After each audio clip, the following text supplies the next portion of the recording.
Revenue feeds the culture, but culture doesn't feed the revenue. And you can't pay salaries with equity metrics. $24 million in annual recurring revenue down to $4.8 million in 6 months. Top 5 salesmen fired for cultural misalignment. They started a competitor and took every single client with them. Me, 38, VP of Sales at Logistics SaaS company in Chicago. Built a sales machine that printed money for 5 years. About to watch HR destroy it all to fix a spreadsheet. Here's how ideology killed a profitable company. Let me set the scene properly, this matters. Logistics software market is brutal, cutthroat, unforgiving. You win by shipping features and closing enterprise deals. Our company, DataFlow, serves trucking and shipping companies. We sell them route optimization, fleet management, compliance tracking. $24 million ARR, Series C funded, actually profitable.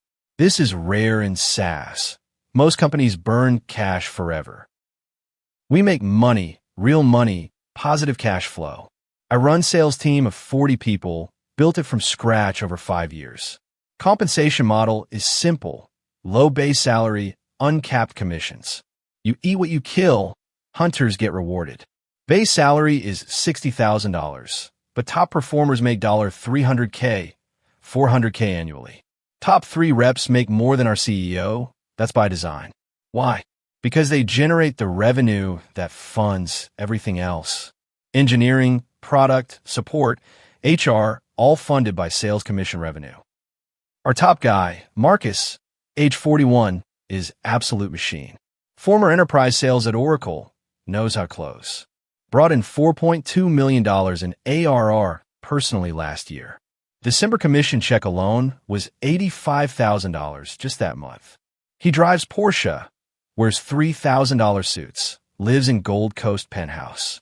Loud, aggressive, doesn't update CRM properly. Clients love him because he solves their problems and delivers results. This is important context for what happens next. In enterprise sales, Pareto principle is weaponized.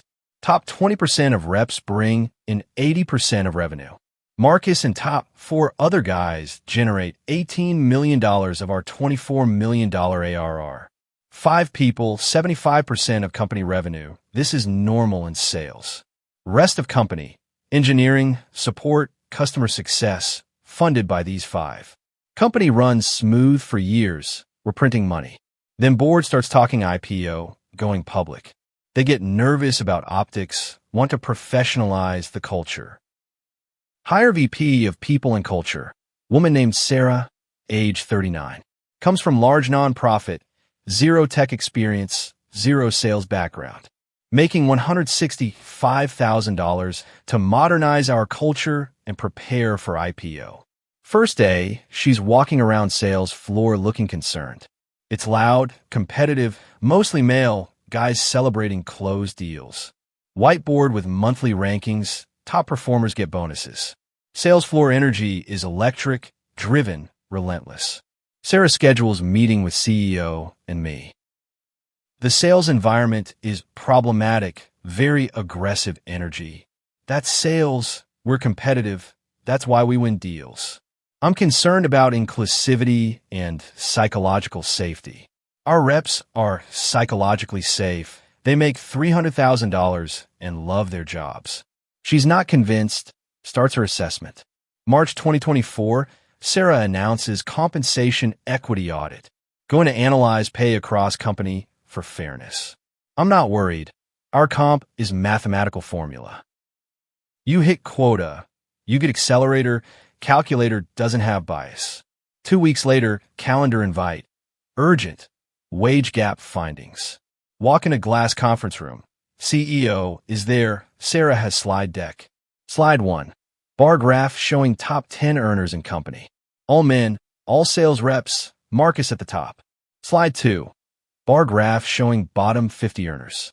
Mostly women, customer success, and admin roles. Sarah looks serious. We have 400% gender wage gap at executive earning level. I actually laugh, think she's joking. Sarah, that's not wage gap, that's commission gap. Those men are salespeople on uncapped accelerators. The women you're comparing are customer success on fixed salaries.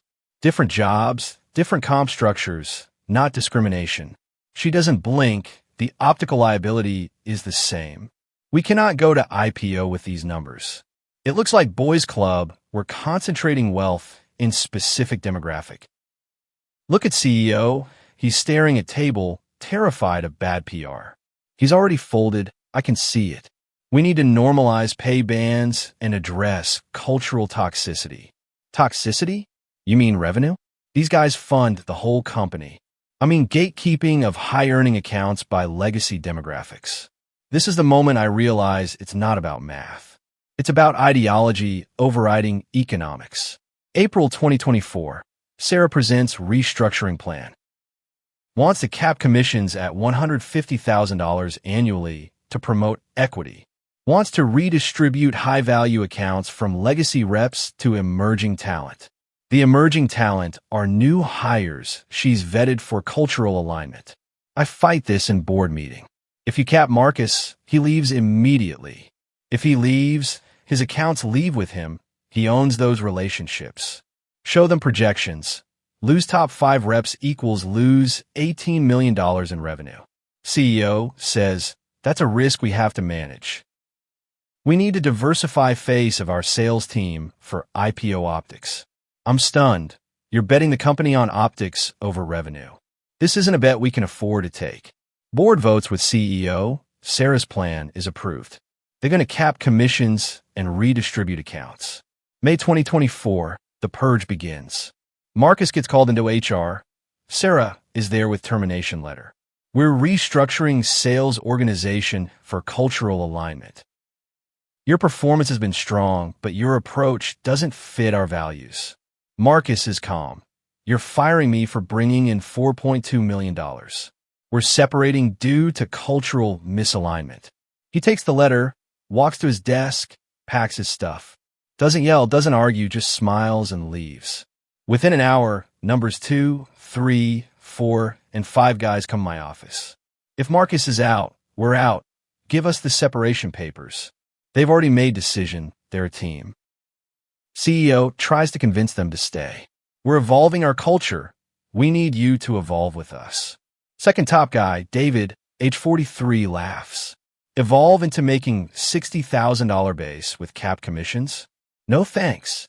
I made $340,000 last year. I'm not taking 80% pay cut for your optics.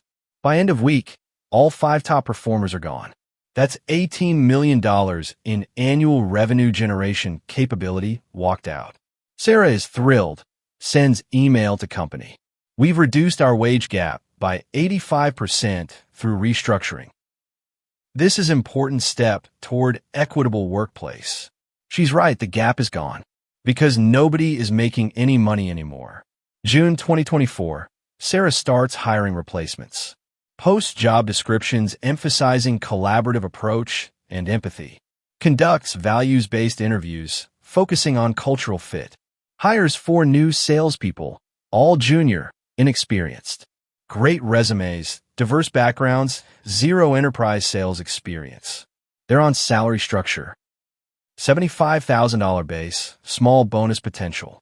More stable and equitable compensation model. I try to train them, really try. But enterprise logistics sales isn't selling consumer products. It's 6-month sales cycles with grizzled 60-year-old trucking company CEOs. These guys are brutal. They eat weakness for breakfast. Marcus used to take them to steakhouses at 2 a.m. and close deals. New team sends polite emails asking for alignment meetings. One new rep tells me, I don't want to be too pushy, feels aggressive. This is sales. You have to push. That's literally the job. I'm uncomfortable with aggressive sales tactics. I'm watching disaster unfold in real time. July 2024, the dominoes start falling. Marcus didn't go sit on a beach with his money. He got hired as VP of sales at our biggest competitor 3 days after leaving. Took David, the number 2 guy, with him as director. Other 3 guys joined various competitors in the space. Then Marcus does what I knew he would do. He calls his old book of business, relationships he built over years. Hey, it's Marcus. Yeah, I moved to Vector Logistics. Yeah, they've got that new tracking feature you wanted. Oh, the old place? They're going through some internal restructuring. Our 3 biggest accounts, $8 million ARR combined, give notice in 1 week. They're switching to Vector Logistics, following Marcus. I escalate to CEO. We're hemorrhaging. We need to act. Show him the numbers. Pipeline is dry. New reps can't prospect. Churn is spiking. Existing customers are leaving. We're on track to miss Q2 revenue target by 40%. Sarah intercepts my report to board. Add slides about improved DI metrics and culture score. Board meeting focuses on our metrics, not revenue decline.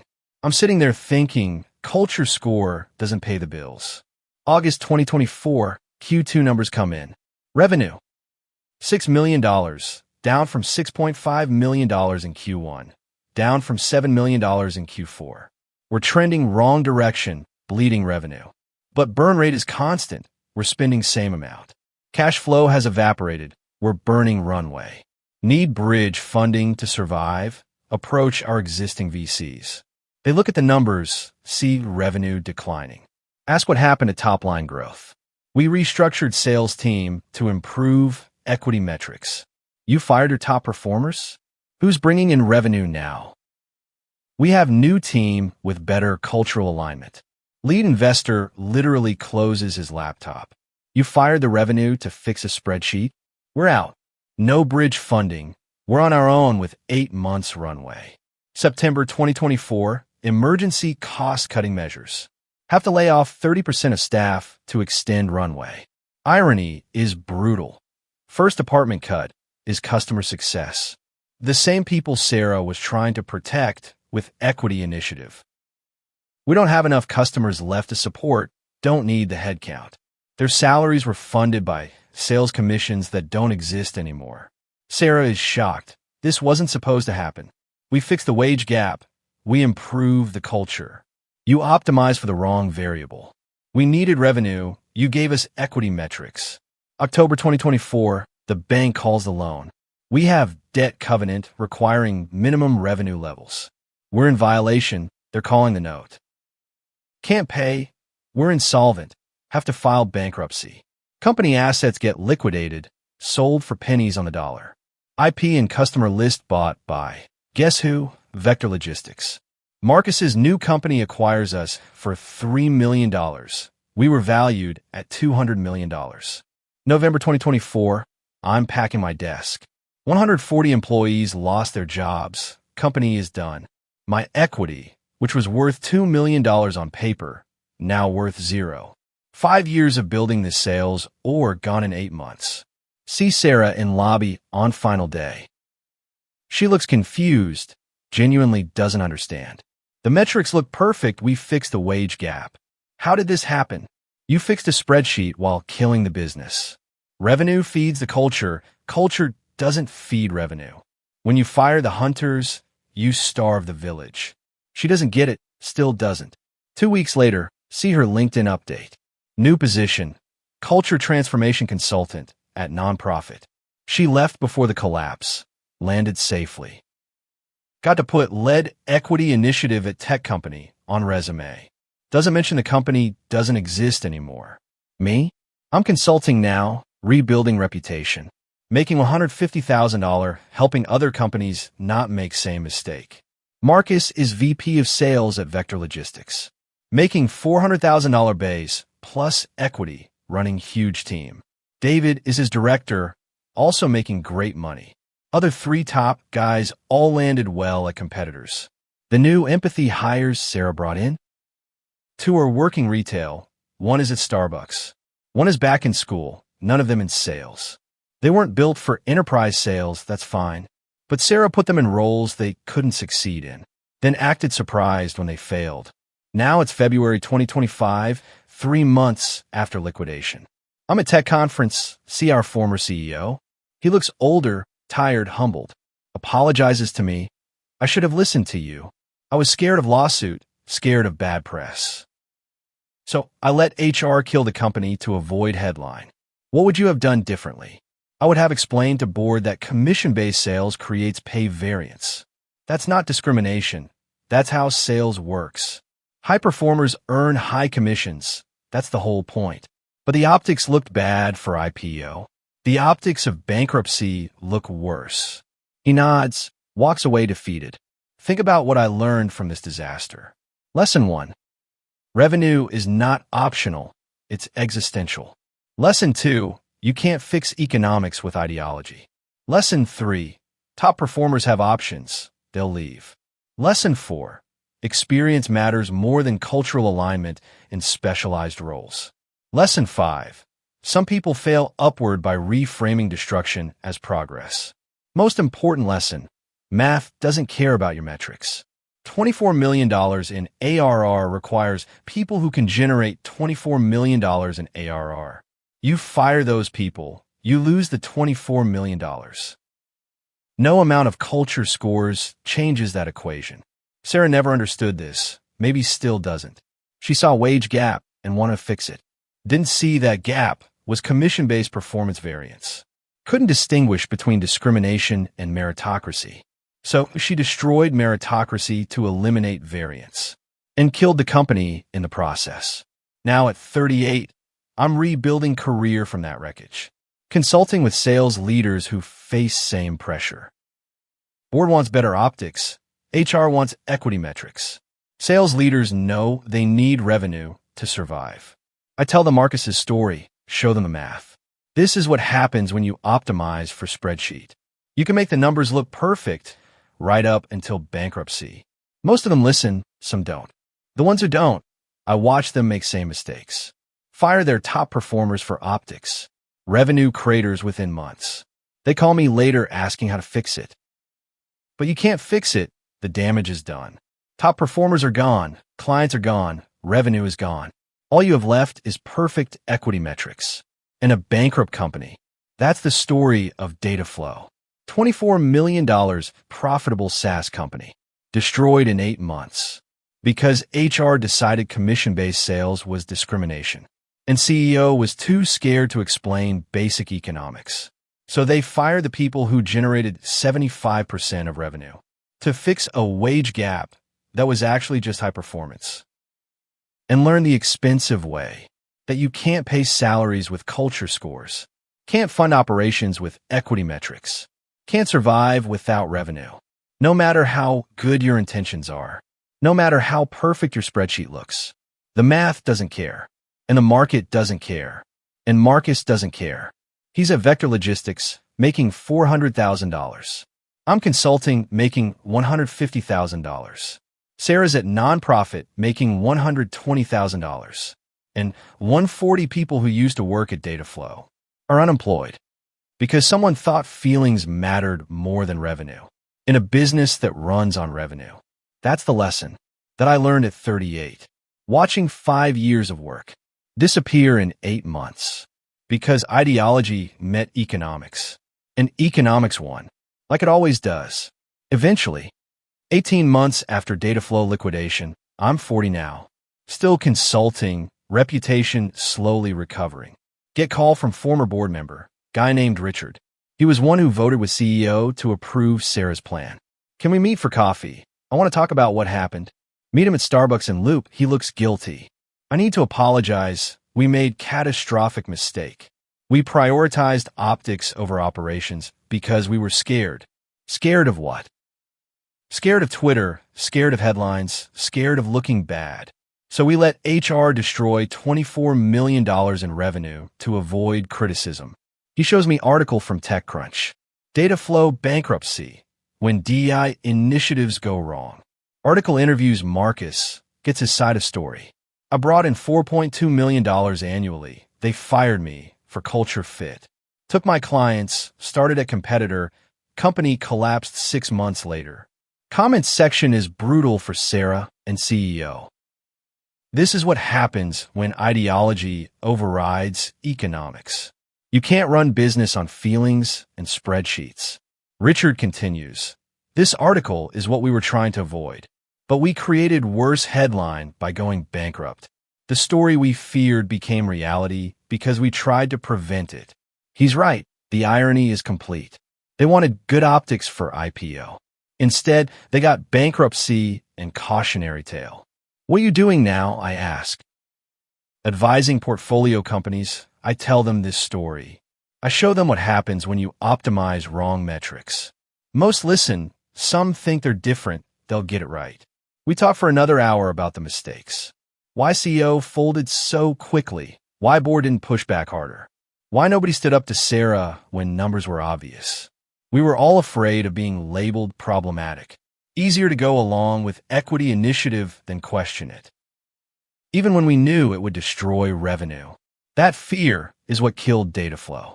Not malice, not stupidity, just fear. Fear of being called sexist, fear of bad press, fear of standing up. So they let it happen, watched revenue collapse, and acted surprised when math worked out exactly as predicted. A month later, get LinkedIn message from one of the new hires. Woman named Jennifer, one of Sarah's empathy hires. She was fired in first round of layoffs. I wanted to apologize for what happened. I was put in role I wasn't qualified for. Sarah told me I was perfect fit. I believed her, but I had no enterprise sales experience. First sales call I made, prospect asked technical questions. I couldn't answer, had to defer to engineering. Lost the deal, happened over and over. She's working at Target now, making $42,000. I'm not cut out for enterprise sales, I know that now. But Sarah convinced me I could do anything with right support. She set me up to fail, then blamed the culture when I did. It's different, realizing Sarah hurt everyone. Not just the company, not just the top earners, but the people she claimed to be helping. Put them in impossible positions, watched them fail. Then moved on to next job, before consequences hit. Jennifer continues, do you think I could have succeeded? With different training, different support? Honestly, no. Enterprise sales requires specific personality type. Aggressive, persistent, comfortable with rejection. That's not everyone. That's okay. Not a moral judgment. But Sarah hired for values instead of fit. She thought anyone could do sales with right culture. That's not how specialized roles work. We message back and forth few more times. She eventually finds role in customer service, much better fit. Makes $55,000, actually enjoys the work, plays to her strengths. Should have been there from beginning. But Sarah's ideology said everyone should have access to high-paying sales roles, even people who weren't built for it. Result, everyone lost. April 2025, almost 2 years after collapse. Speaking at sales conference about DataFlow case study. Room is packed. 200 sales leaders want to hear the story. I walk through the timeline. Profitable equity audit purge collapse.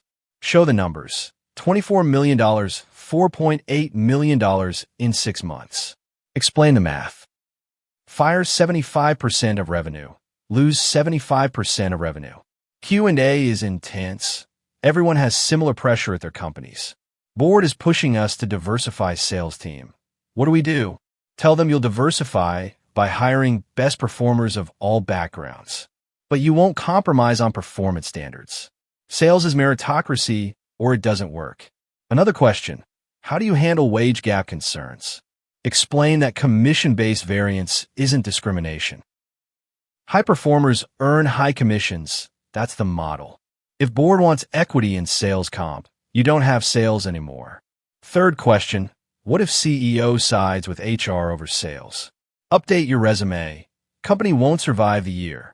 I'm serious. If CEO prioritizes optics over revenue, get out. Room goes quiet. They know I'm right. Several people approach me after, want to hire me to consult. Our board is making same noises. We need to prepare. Can you show them what happened to DataFlow? I start doing this regularly, showing boards the math. Bring Marcus in sometimes, he tells his side. I was top performer, brought in millions, got fired for culture. Started at competitor, took my clients, old company went bankrupt. That's what happens when you fire revenue. Boards listen to him because he's living proof. He's making $400,000 at Vector Logistics, driving new Porsche. DataFlow is defunct. 140 people lost jobs. The math is undeniable. June 2025, Sarah posts on LinkedIn. Article she wrote, Why Businesses Fear Equity, a Case Study. It's about DataFlow, but completely rewritten. In her version, she was visionary fighting against toxic culture. I implemented necessary changes to create equitable workplace. But leadership wasn't ready for transformation. Companies' collapse was due to resistance to change, not the changes themselves.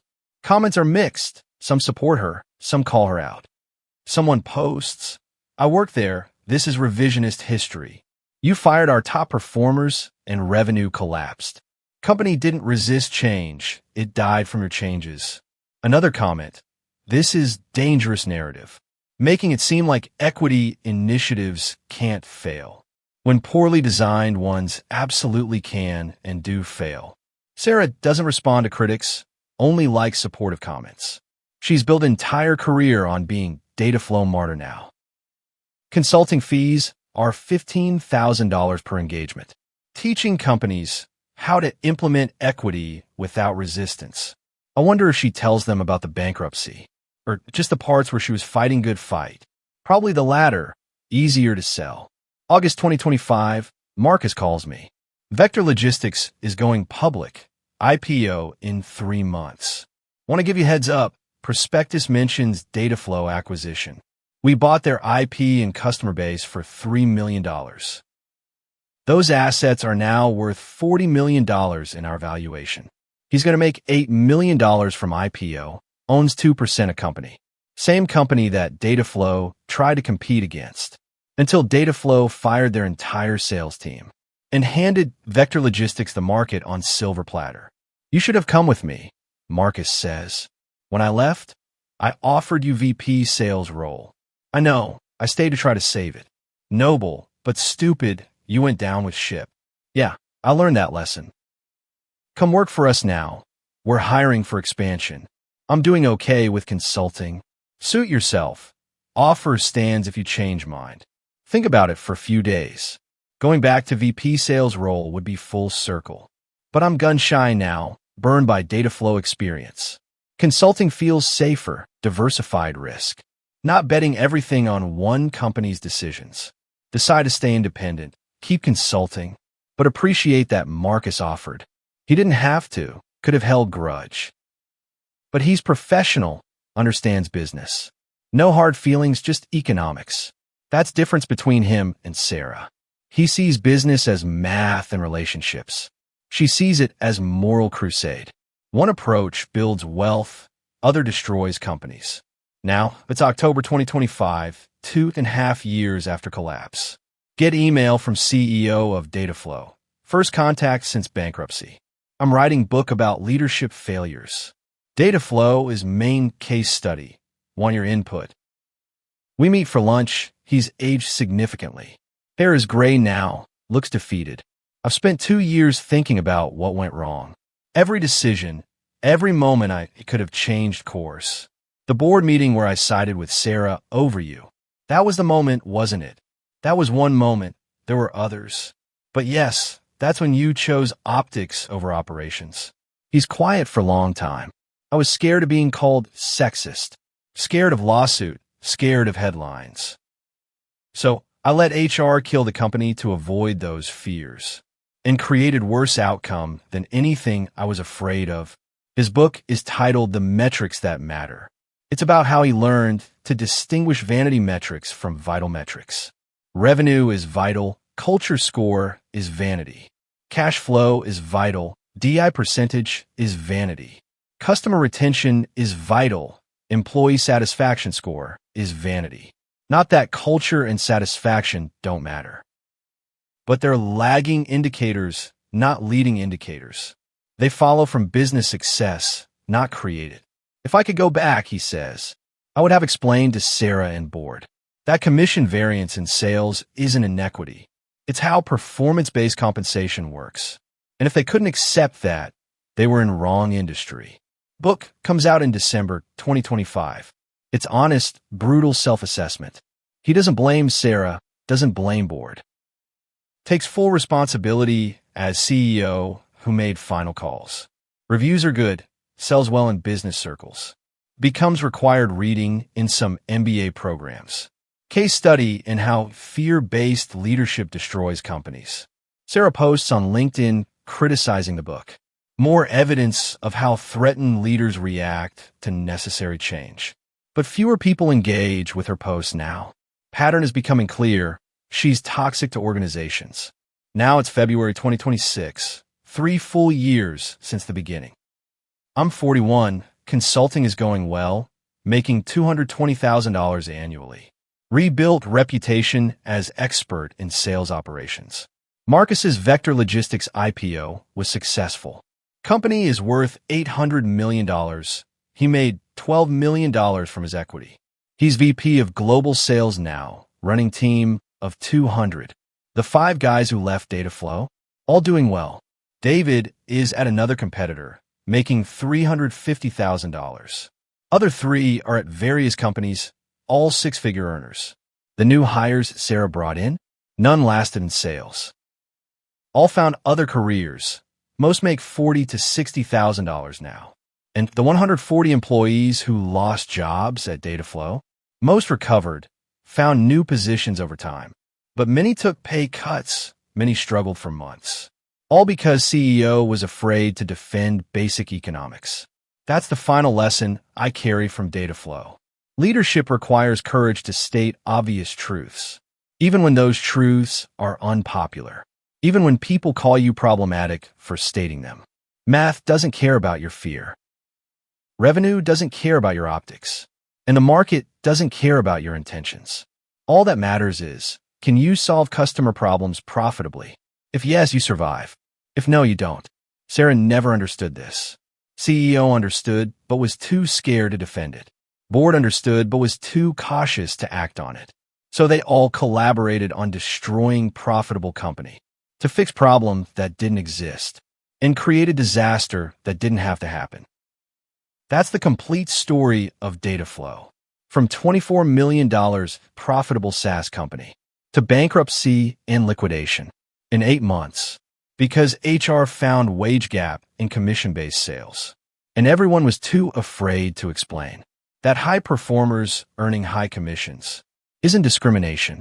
It's literally the job working as designed.